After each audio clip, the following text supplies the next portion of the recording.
My name is Ensley Myers, and I'm 29 years old. 3 weeks ago, at my own baby shower, my mother-in-law handed me an envelope and announced to 50 guests, a list of 47 reasons my son should divorce you. My husband laughed. The room laughed. I didn't. I opened the envelope. I found reason number 23, and I read it out loud. Her face drained of color. That night, every single member of my husband's family blocked her number. Before I tell you what was in that envelope and why it destroyed her, please take a moment to like and subscribe, but only if you genuinely enjoy this story. Also, drop a comment and tell me where you're watching from and what time it is there.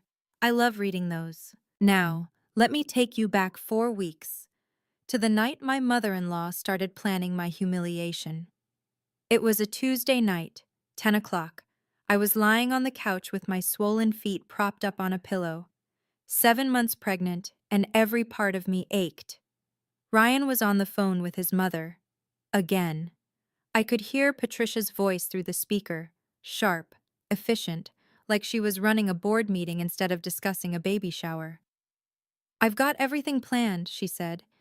"The caterer, the decorations, the guest list. Just tell Ensley not to worry about a thing." Tell Ensley, not ask Ensley. Ryan glanced at me. "Mom says she's handling it all. Can I talk to her?" He hesitated, then handed me the phone. "Patricia, hi. I was thinking maybe we could—" "Oh, Ensley." Her voice shifted. Sweeter now. The kind of sweet that made my teeth hurt. "You don't need to worry about anything, dear. Just rest. These things require experience. I had an idea for the theme, actually. Something simple. That's lovely." She cut me off. "But I think my concept fits better. You've never planned a large event, have you?" The pause hung there. I knew what she meant, what she always meant. You didn't have a mother to teach you. "I'll handle everything," she continued. "A mother knows best." Before I could respond, she added, "Oh, by the way, I've invited a few of Ryan's old friends, Melissa too. You remember Melissa?" My stomach tightened. Melissa, Ryan's ex-girlfriend, the one Patricia still sent Christmas cards to. "That's thoughtful," I managed. "Wonderful. Get some rest, dear. You'll need it." The line went dead. Ryan took the phone back. "See? She's got it covered." I stared at the ceiling. Why would she invite Melissa to my baby shower? 1 week before the shower, we had dinner at Patricia's house. I wore my favorite maternity dress. Navy blue, soft fabric, the only thing that still fit comfortably. I'd bought it with my own money, picked it out myself. It made me feel like me. The dining room was full. Ryan, his sister Diane, Aunt Margaret, a few cousins, everyone passing dishes, making small talk.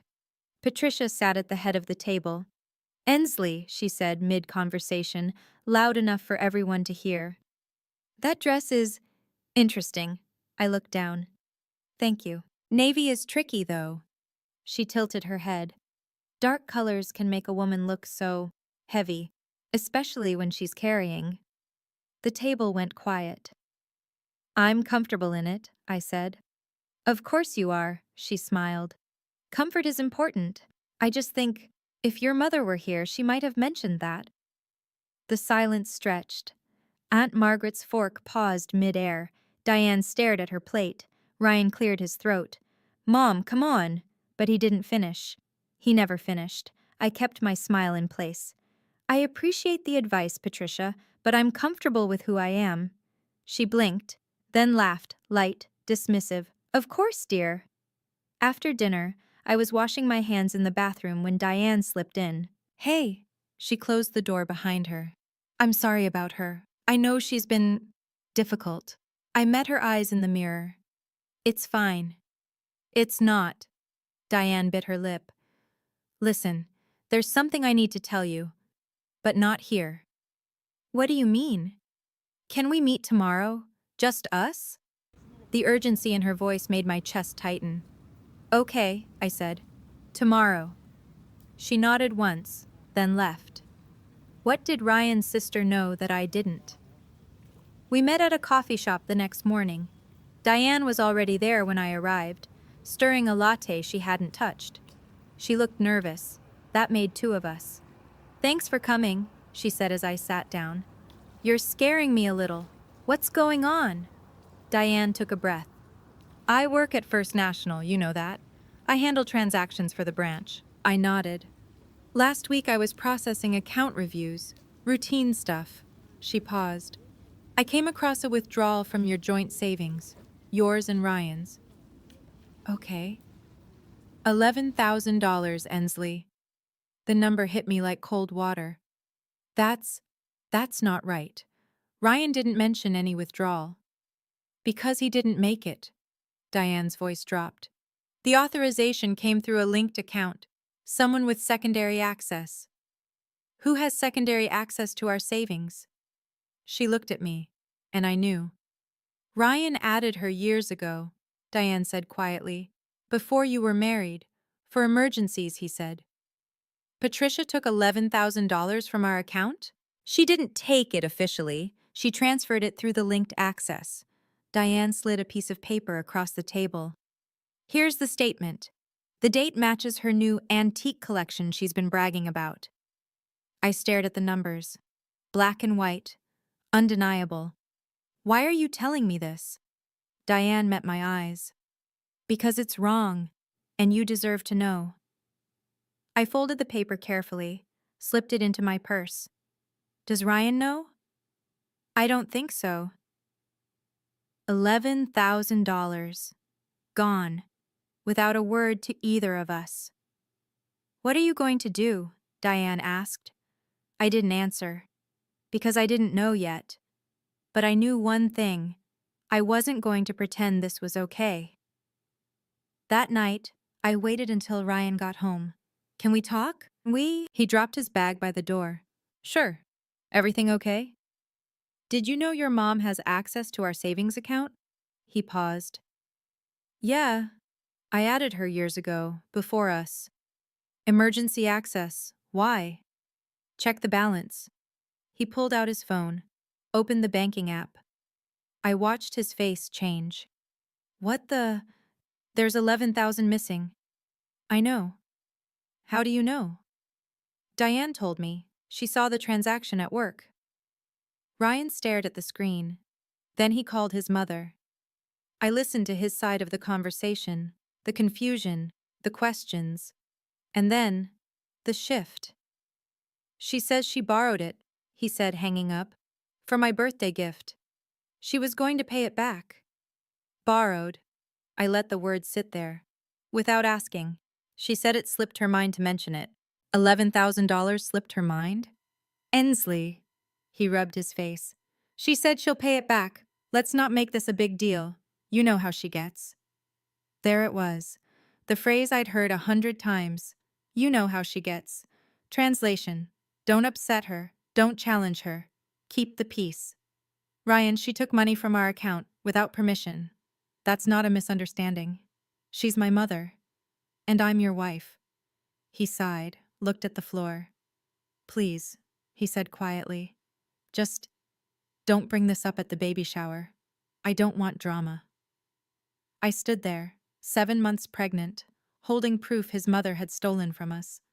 And he was asking me to stay quiet. "I guess we'll see," I said. I didn't promise anything. Because I was done making promises I couldn't keep. The day before the shower, Patricia called me directly. That almost never happened. "Ensley, darling." Her voice was honey over steel. "I wanted to confirm a few details." "Of course." "The photographer needs to know colors for the shots. I've coordinated everything in yellow and cream, so I'll need you to wear something that matches." I looked at the dusty rose dress hanging in my closet, the one I'd already chosen. "I have a dress picked out. Dusty rose." Silence. Then, "Oh, is that a problem?" "Well," she laughed lightly, "yellow would photograph so much better. I've already briefed the team." "Then tell them I'll be in dusty rose." Another pause.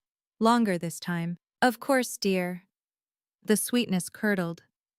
"Whatever makes you comfortable." I'd heard that phrase before, from her. It never meant what it said. Patricia, is there something else? Actually, yes. Her tone shifted, warmer now, almost conspiratorial. I have a little surprise planned for you at the party. Something I've been working on for quite some time. My grip tightened on the phone. What kind of surprise? Now, if I told you, it wouldn't be a surprise, would it? She laughed. Don't worry. I think everyone will love it. It's very personal. Personal. The word sat wrong in my stomach. I just want everything perfect, she continued. For the family. You understand, don't you? I understand perfectly. Wonderful. See you tomorrow, dear. Get plenty of rest. She hung up. I stood in my bedroom, one hand on my belly, the other still holding the phone. A surprise. Something personal. Something she'd been planning for quite some time. Every instinct I had was screaming. But I had no proof of anything. Not yet. The morning of the shower, Claire arrived early. She found me in the bedroom, half-dressed, staring at the bank statement on my dresser. You look like you're preparing for battle, she said. Maybe I am.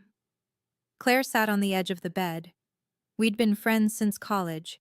She was a nurse, practical and unshakable, the kind of person who stayed calm in emergencies. Tell me everything. So I did. The $11,000. Diane's warning. Ryan asking me to keep quiet. Patricia's surprise. Claire listened without interrupting. When I finished, she said, And you're still going to this party? I have to. If I skip, I'm the bad guy. She wins either way. So what's the plan? I looked at the dusty rose dress, at the bank statement, at my reflection in the mirror. No plan, I said. I'm just going to show up, smile, and get through it. Claire raised an eyebrow. That doesn't sound like you. What do you mean? You're an analyst, Ensley. You don't walk into situations without data. I almost smiled. She knew me too well. I opened my purse and pulled out the folded bank statement, showed it to her. I have the data. I just don't know if I'll use it. Claire looked at the paper, then at me. Whatever happens today, she said, I've got your back, and my phone is fully charged. For what? Documentation. She shrugged. You never know. I hugged her. For a moment, I felt less alone. Thank you. Don't thank me yet. She pulled back, grinning. Let's go watch your mother-in-law's surprise. I have a feeling it's going to be memorable. She had no idea how right she was. Patricia's house looked like a magazine spread. Yellow and white balloons clustered in archways. Streamers caught the afternoon light. A banner over the fireplace read, Welcome Baby Myers, in gold cursive. 50 guests milled about with champagne and finger foods. Cousins, aunts, family friends. Some I knew, most I didn't. It was beautiful, and not a single detail had been run by me. Ryan squeezed my hand as we walked in. See, Mom really outdid herself. I nodded, smiled, said nothing. The first person I noticed was Melissa. She stood near the gift table, blonde hair perfect, wearing a yellow dress that matched the decorations exactly. When she saw me, she smiled, slow and knowing. Had Patricia coordinated their outfits? Ensley, there you are! Patricia swept toward us, arms outstretched. She wore cream silk, pearls at her throat. Picture-perfect hostess. She pulled me into a hug, close, tight. Our beautiful mama-to-be, she announced to the room. Everyone applauded. But as she held me, she whispered, Glad you didn't wear yellow. Makes things easier. Before I could ask what she meant, she released me and turned to greet another guest. Makes things easier. I found Claire across the room. She raised her eyebrows in a silent question. I shook my head slightly. The next hour was a blur of small talk and forced smiles. Every few minutes I caught Patricia watching me, pleased, anticipatory. Then, at exactly 3 o'clock, she clinked a fork against her champagne glass. The room fell quiet. Everyone, please gather around, Patricia announced, beaming. Before we continue, I have a very special presentation for Ensley, something I've been working on for months. My heart began to pound. This was it, the surprise. And I had a terrible feeling I knew what was coming. Before Patricia could continue, the front door opened. Diane hurried in, cheeks flushed, slightly out of breath. She scanned the room until her eyes found mine. Something was wrong. I could see it in her face. "Sorry I'm late," she announced to no one in particular, already making her way toward me. Patricia frowned. "Diane, we're about to start the presentation. Just 1 minute, Mom."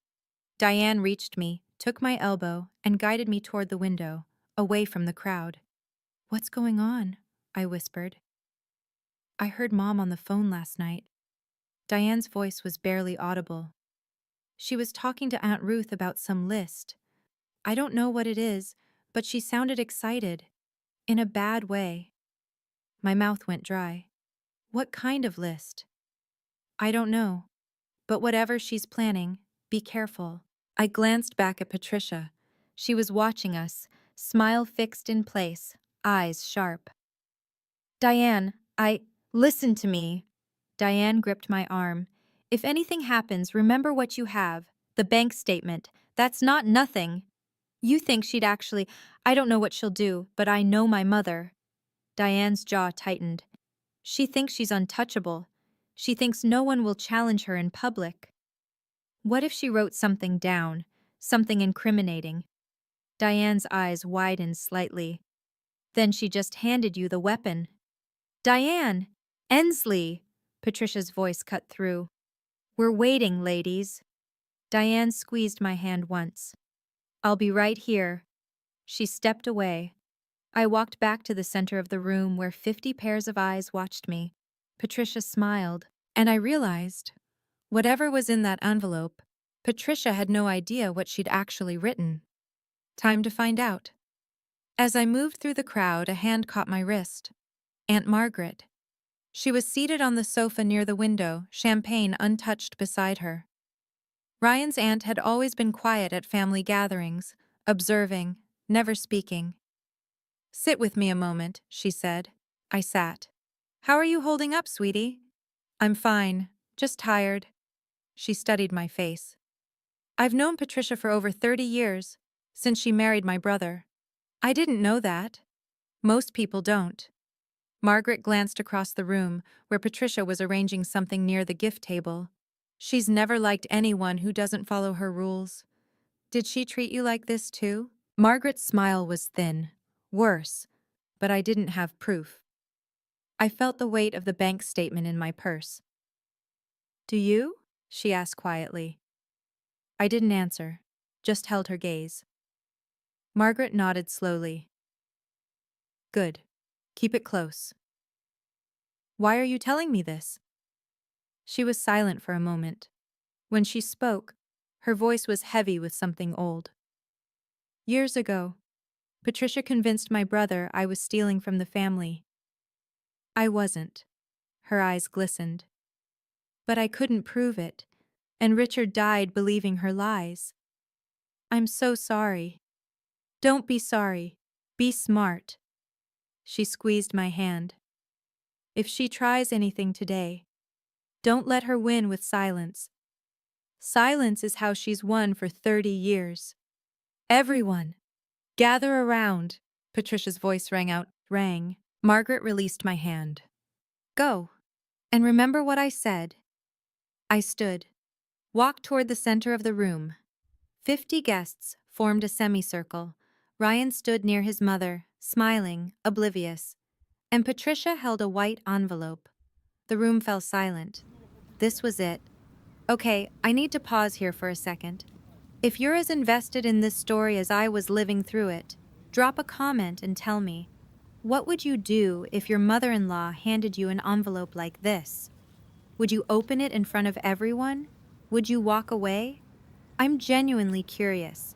And if you're enjoying this, please hit that like button. It really helps. Now, back to the party. Patricia stood in the center of the room, white envelope in hand. The afternoon light caught the pearls at her throat. She looked every inch the gracious hostess, warm, welcoming, benevolent. "Ensley, sweetheart." She extended her hand. "Come here." I walked toward her. Each step felt like wading through water. 50 guests watched, smiling, expectant. They thought this was part of the celebration. I've put so much thought into this moment, Patricia said, loud enough for everyone to hear. As a mother, I only want the very best for my son. Murmurs of agreement, nods. Someone said, "How sweet." Patricia held out the envelope. "This is a list," she announced, "of 47 reasons my son should divorce you." For 1 second, the room was completely silent. Then Ryan laughed. It started small, a surprised chuckle. Then it spread. Aunt Ruth laughed. Cousin David laughed. A woman I didn't recognize laughed so hard she dabbed her eyes. They thought it was a joke, a gag gift, mother-in-law humor. Patricia laughed too, her eyes crinkling at the corners. But I noticed. Her gaze never left my face. This wasn't a joke. She wanted to see me break. Ryan nudged me. "Come on, babe. Open it." I took the envelope. It was heavier than I expected. "Go ahead," Patricia said sweetly. "Read it. It's all in good fun." Her smile sharpened. "Unless you're afraid of what you'll find?" Another ripple of laughter from the crowd. I looked at Ryan. He was still smiling, waiting for me to play along. I looked at the envelope in my hands, and I thought about every dismissive comment, every backhanded compliment, every time I'd stayed silent to keep the peace. I wasn't afraid. I was done. I opened the envelope. Inside were 4 pages, white paper, neatly typed, numbered 1 through 47. The room was still buzzing with amusement. Someone whispered, "This is priceless." Another said, "Patricia's such a character." I began to read. Number 1. She doesn't know how to cook a proper roast. Number 4. She convinced my son to move 20 minutes away from me. Number 7. She works too much. A wife should be home. Number 15. She's too independent. A good wife relies on her husband. The complaints were petty, small. The kind of grievances a bitter woman collects over years, polishing them like stones.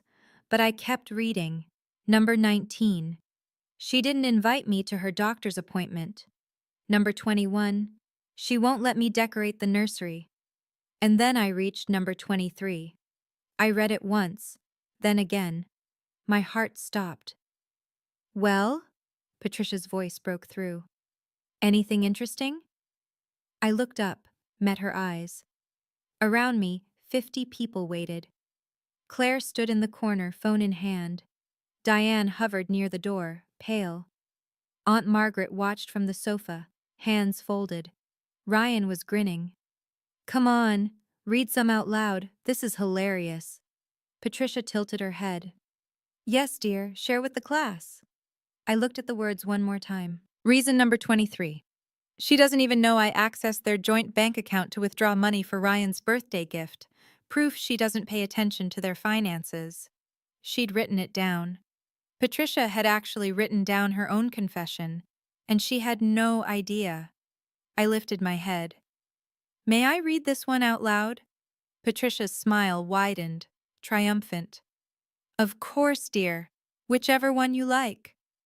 I took a breath, and I began to speak. My voice was steady, calm. I didn't raise it. I didn't need to. Reason number 23. The room leaned in. She doesn't even know I accessed their joint bank account to withdraw money for Ryan's birthday gift. Proof she doesn't pay attention to their finances. Silence. Complete, absolute silence. Complete. I continued, same measured tone. For the record, I did know. The withdrawal was $11,000. I reached into my purse, pulled out the folded bank statement. "I have the documentation right here." Patricia's face went white, not pale, white, like someone had pulled a plug and drained every drop of color from her skin. That's," she stammered. First time I'd ever heard Patricia Whitmore at a loss for words. Ryan stepped forward. "Wait, Mom, you took money from our account?" "I was going to pay it back." Patricia's voice pitched high. "It was for your birthday." "You never asked me." "I didn't need to ask. I'm your mother." Aunt Margaret stood up from the sofa. Her voice cut through the room like a knife. You accessed their account without permission. She walked toward Patricia. That's not borrowing, that's stealing. The whispers started, low at first, then louder. $11,000? Without telling them? She wrote it down? I stood perfectly still. I hadn't accused anyone, hadn't raised my voice, hadn't made a scene. I'd simply read her own words back to her. Patricia spun around, searching for allies. But everywhere she looked, she found only stares. Shock. Disgust. Diane stepped forward. It's true. I work at the bank. I saw the transaction myself. Diane!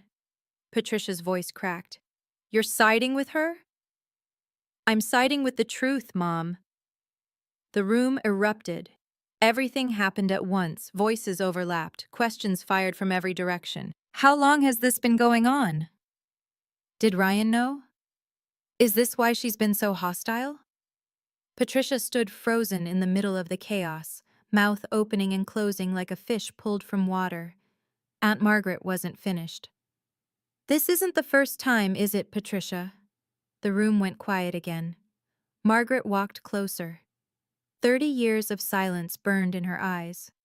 You told my brother I was stealing from the family. Her voice shook. I never stole a thing, but Richard believed you. He died believing your lies. Gasps scattered through the crowd. A cousin spoke up. David, Patricia's own nephew. Wait, is that why Dad stopped talking to Aunt Margaret? She made it up. Margaret's tears spilled over now. All of it, and I spent decades being treated like a criminal. Patricia's composure crumbled. That was different. Different how? Margaret cut her off. You lied about me. Now you've stolen from your own son. And then you wrote it down. Movement near the gift table. Melissa stepped forward. Mrs. Whitmore. Her voice was quiet but carried. You told me you invited me because Ensley wanted old friends here. That wasn't true, was it? Another murmur swept the room. Patricia had invited Ryan's ex-girlfriend to his wife's baby shower under false pretenses. I was trying to... Patricia started. You were trying to hurt me, I said. Not angry, just clear.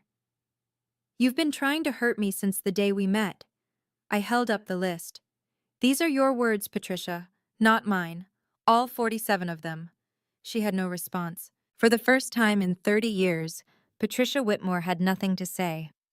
Ryan stood between us. I watched him process it. The list, the money, the lies.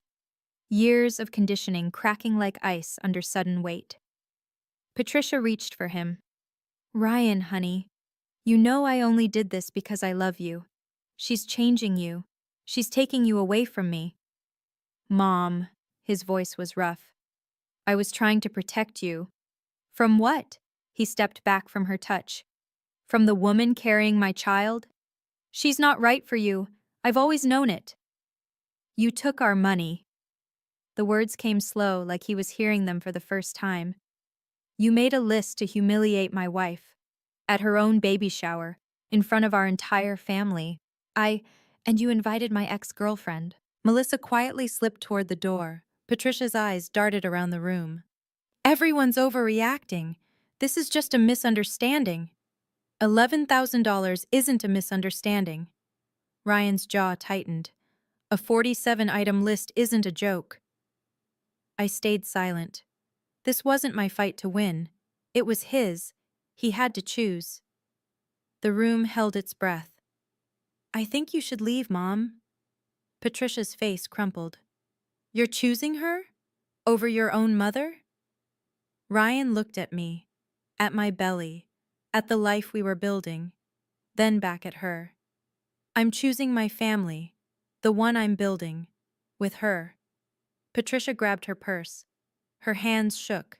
She walked toward the door, and the crowd parted like water. At the threshold, she turned. Her eyes locked on mine.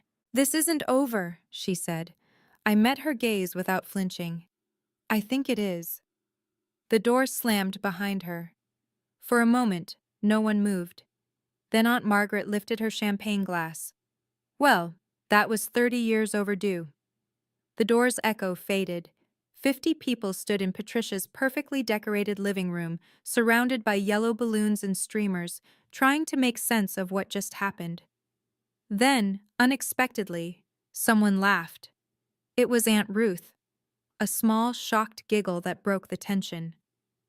"I've waited 20 years to see that woman speechless," she said. A few others laughed.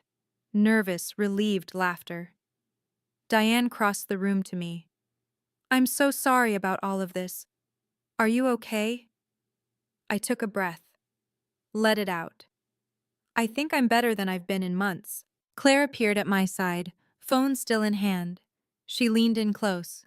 "I got it all on video, just in case." I nodded. "Not for revenge, just for protection. There's a difference." Ryan came to me then. His face was pale, eyes red. "Ensley." His voice broke. "I'm sorry. I should have seen this sooner." I took his hand. "You see it now. That's what matters." Around us, the baby shower slowly resumed, awkwardly at first, then with genuine warmth. Someone cut the cake, someone else started opening gifts, but the mood had shifted, lighter somehow, like a pressure valve had finally released. Patricia's cousin Ellen found me near the dessert table. "Thank you," she said quietly. Someone needed to stand up to her. We've all been too afraid. Similar whispers reached me throughout the afternoon. Relatives I'd barely met, friends of the family, all with the same message. It was about time. I didn't expose her. She exposed herself. I just read what she wrote. By the time we left that evening, I realized something had changed. For the first time since I'd married Ryan, I didn't feel like an outsider in his family. I felt like I belonged. Before the party ended, a small group gathered in Patricia's study. Ryan, me, Diane, Aunt Margaret. The door closed behind us. "We need to talk about next steps," Margaret said. Ryan sat on the edge of Patricia's desk, the desk where she probably typed that list. "I'm removing her access from our accounts first thing tomorrow." "Good," Diane said. "That should have been done years ago." "And the 11,000?" I asked. Diane pulled out her phone, checking something. "Legally, you have options. The withdrawal was unauthorized. You could pursue it." "I don't want to sue her." I shook my head. "I just want boundaries." "Then make them clear." Margaret's voice was firm. "In writing, no more family favors, no more access to your finances, your home, or your decisions, not until she earns it back." Ryan nodded slowly. "I'll send her an email. Lay it all out. No contact until she apologizes and pays back the money." "An actual apology," Diane added. "Not her usual, 'I'm sorry you feel that way' nonsense." "And the baby shower?" I looked around the room. "Do we just pretend this didn't happen?" Margaret laughed. It was warm, genuine. "Honey, this is the most honest family gathering I've been to in 30 years. Ryan took my hand. "I'm not cutting her off forever. She's still my mother. But until she takes responsibility, she doesn't get access to our life." I squeezed his hand back. It wasn't a perfect solution. It wasn't even a complete one. But it was a start. Boundaries aren't about punishment. They're about protection. And for the first time in my marriage, I had both my husband and his family standing beside me. That was worth more than any apology. Can I be honest with you for a second? When I was standing there reading that list out loud, my hands were shaking. But I realized something. Silence wasn't protecting me. It was protecting her. If you've ever had to stand up to someone who thought they were untouchable, I see you. Drop a heart emoji in the comments. And if you're new here, please subscribe. We've got more stories coming. Now let me tell you what happened that night. That night, our apartment felt different, quieter, lighter, like a storm had passed and left everything clean. Ryan sat on the couch staring at his phone. "I have 12 messages," he said. From who? Everyone. He scrolled through. Uncle David, Cousin Beth, Aunt Ruth, people who haven't texted me in years. What are they saying? He read a few out loud. Diane. Mom's been calling everyone. No one's answering. Aunt Margaret. Blocked her number. 30 years too late. But better late than never. Cousin Beth. I always knew something was off with her. Thank you for finally proving it. Uncle David. Proud of you, son. That took guts. Ryan set the phone down. His eyes were distant. How do you feel? I asked. He thought for a long moment. Guilty, he said. Relieved, sad, all at once. That's okay. I sat beside him. You're allowed to feel all of it. I spent 31 years thinking her behavior was normal. He turned to look at me. It took you standing up to show me it wasn't. I didn't say anything, just rested my head on his shoulder. His phone buzzed. He checked it, then showed me the screen. He'd blocked Patricia's number. I'll unblock her when she's ready to be a grandmother, he said quietly, not a controller. I thought about the baby growing inside me, about the family I wanted to build. She can still fix this, I said. All she has to do is apologize, genuinely. You think she will? I remembered Patricia's face as she left, the rage, the humiliation, the promise in her eyes. I don't know, I said honestly, but the door's not locked, just closed. Whether she chose to open it was up to her. A week passed. Then the email arrived. Ryan showed me on a Sunday morning, his face carefully neutral. It's from her. I set down my coffee. What does it say? He read it aloud. Dear Ryan, I've had time to reflect on what happened at the shower. I'm deeply hurt that you chose to publicly humiliate me in front of our entire family. Ensley clearly orchestrated this to turn everyone against me. I was only trying to protect you, as I always have. The money was a loan, nothing more. I expected my own son to understand that. I hope you'll reconsider your position and see that I've only ever wanted what's best for you. Love, Mom. He put the phone down. I waited. She's not apologizing, he said finally. She's explaining why she was right. I know. She's blaming you. I noticed. He rubbed his face. What do I do? I thought about it. About Patricia. About second chances. About boundaries that mean nothing if they bend at the first test. That's your call, I said, but if you respond, be clear. He picked up his phone, started typing, deleted it, started again. When he finished, he showed me. Mom, until you genuinely apologize to Ensley and pay back the money, I won't respond. I love you, but I love my family more. You didn't have to mention my name. Yes, I did. He looked at me. You're the reason I finally see clearly. He hit send. We didn't expect a response, and we didn't get one. But 1 week later, Diane called. $11,000, she said. Just appeared back in your account this morning. No note, no message. The money was returned. The apology wasn't. Some things take longer than others. 2 weeks after the money appeared, Diane called again. Her voice sounded different this time, heavier. I need to tell you something about Mom. I braced myself. What happened? She's not doing well. Diane paused. She's alone. No one's talking to her. Margaret blocked her. Ruth blocked her. Even her bridge club dropped her. I didn't tell anyone to block her. I know. They made their own choice. Diane sighed. But she's spiraling. She called me crying last night, said everyone abandoned her. I listened to the silence on the line. How do you feel about that? I asked. Honestly, conflicted. Diane's voice cracked. She's my mother. She's awful. Both things are true. I understood that, more than she knew. She can fix this, Diane. All she has to do is apologize, genuinely. I told her that. She keeps saying she did nothing wrong. Then she's not ready yet. I know. A long pause. I just wanted you to know what's happening with her. In case, I don't know, in case it matters. I looked out the window, thought about the woman who'd spent years making me feel small, who'd stolen from us, who'd tried to destroy my marriage in front of 50 people. I didn't feel happy that she was suffering, but I didn't feel guilty either. Thank you for telling me, I said. And Diane, you're not responsible for her choices. Neither are you.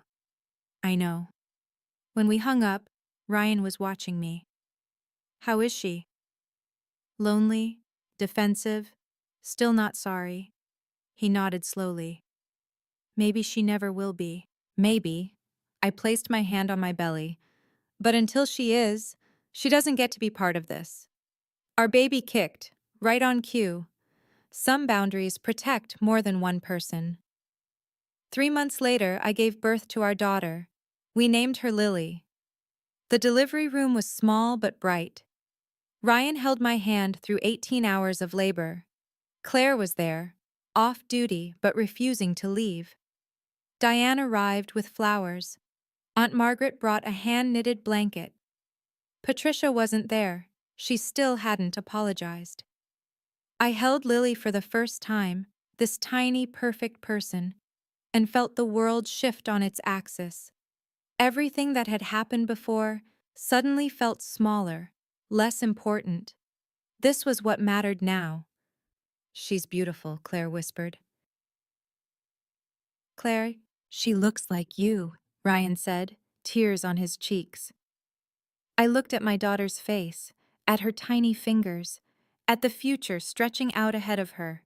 She would not grow up in a family where silence was a weapon, where manipulation was love, where standing up for yourself meant standing alone. I would make sure of it. Later that evening, Ryan sat beside my hospital bed, phone in hand.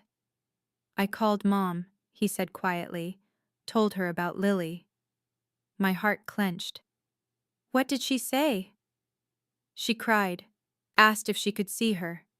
And? Ryan met my eyes. I said when she's ready to respect my wife, she can meet my daughter. I reached for his hand. That must have been hard. It was. He squeezed my fingers. But it was the right thing. Diane appeared in the doorway. Hey, she said softly. I just wanted you to know. I talked to Mom this morning. She mentioned therapy. Therapy? For the first time in her life, Diane almost smiled. Maybe there's hope. I looked at Lily, sleeping peacefully in my arms. Maybe there was, but hope wasn't the same as trust. That would have to be earned. 6 months after Lily was born, a letter arrived. Not an email, a handwritten letter, on cream stationery, with Patricia's familiar slanted script. I almost threw it away. Instead, I sat at the kitchen table while Lily napped, and I read.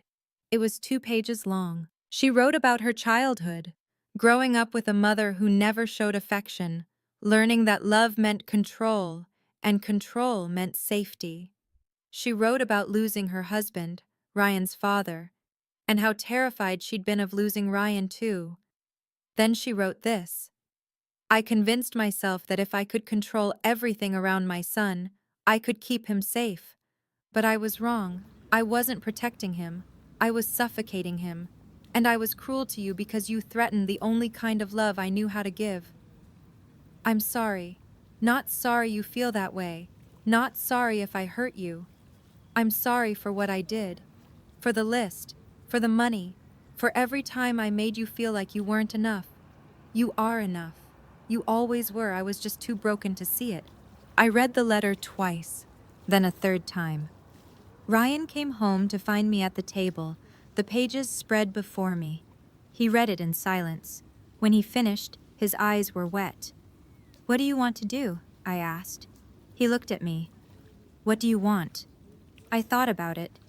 The pain, the humiliation, the scars, but also the possibility. We can meet, I said finally. Once, in a public place, with clear rules. And if she breaks them? Then we're done. Ryan nodded. One more thing, I added. She's not holding Lily until she looks me in the eye and says it in person. Fair. More than fair. But I was willing to try. We met at a coffee shop on a Tuesday afternoon. Neutral ground, public space. Lily and her stroller between us. Patricia looked different, smaller somehow. The sharp edges softened. She wore less makeup, simpler clothes. 6 months of therapy and isolation will do that to a person. She sat across from me, Ryan beside me, a table between us and whatever came next. Thank you for meeting me, she said. Her voice was quieter than I remembered. I nodded, waited. She took a breath. I'm sorry. Her eyes met mine directly. For the list, for the money, for years of making you feel unwelcome in your own family, for using your mother's absence as a weapon. Her voice broke on the last words. I told myself I was protecting my son, but I was just afraid of losing him. And instead of dealing with that fear, I took it out on you. She wiped her eyes. You didn't deserve any of it. And I'm sorry. The coffee shop hummed around us. Normal people having normal conversations. No idea about the history sitting at our table. Thank you for saying that, I said. Patricia's hands trembled on the table. She glanced at the stroller. Can I see her? I looked at Ryan. He gave a small nod. I turned Lily's stroller so Patricia could see. Her granddaughter. 6 months old, sleeping peacefully. Patricia's face crumpled. Tears streamed down her cheeks. She's beautiful. Would you like to hold her? The words surprised even me. Patricia looked at me, startled, hopeful, terrified. Are you sure? I lifted Lily from the stroller, placed her gently in her grandmother's arms.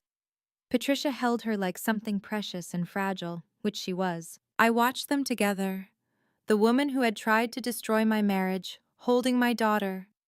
I hadn't forgiven her completely. Maybe I never would, but I'd given her a chance. Because boundaries aren't walls, they're doors. And she'd finally found the courage to knock. And that's where my story ends. For now. Thank you for staying with me through all of this. If this story made you feel something, seen, understood, or just a little less alone, please drop a comment and tell me your thoughts. And if you want more stories like this, check the description below. I've linked some of my favorites. Subscribe, hit the bell, and I'll see you in the next one. Take care of yourselves. And remember, your boundaries are not negotiable.